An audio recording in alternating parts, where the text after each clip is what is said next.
મહાદેવ બધાનું બહુ સ્વાગત છે મારા વિડીયોમાં। તો આજે મારો પહેલો વિડીયો છે ને હું બનાવવાની છું ભીંડાનું શાક એવી ગુજરાતી સ્ટાઇલમાં। તો અહીંયા તેલ ગરમ કર્યું છે તો એમાં થોડી હિંગ નાખવી, થોડીક હિંગ। હવે આપણે ભીંડો નાખી દઈશું તેલમાં અને થોડી વાર તળવા દઈશું એટલે થોડો ચીકણો ન થઈ જાય।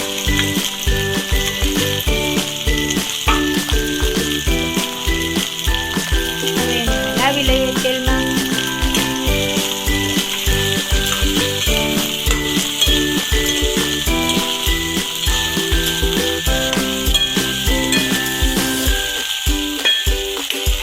बराबर तेल में तळाई गयो है तो हवे आपणे एमां मसालो नाखशुं। हळदर, थोड़ी हळदर, थोड़ुं धाणा जीरुं, थोड़ी चटनी, लाल मरचुं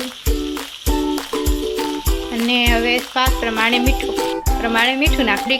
तमे लसण डુંગળી खाता हो तो लसण वाली थोड़ी चटनी अमे तो खाईए एटले अमे थोड़ी लसण वाली चटनी नाखी, एनाथी मस्तीनो स्वाद आवी जाय। हवे एने बरोबर हलावी नाखवानुं।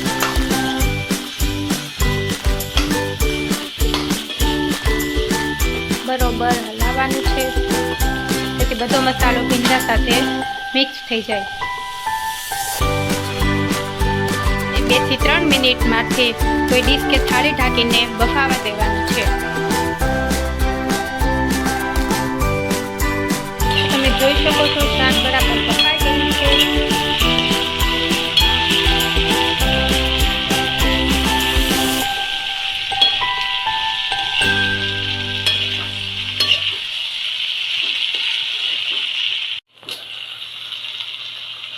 तो मित्रों आ आपणुं भींडानुं शाक बराबर रंधाई गयुं छे। जो तमने कड़कड़ियुं भावतुं होय तो तमारे थोड़ी वार वधारे बफावा देवानुं छे एटले आ कड़कड़ियुं थई जाय।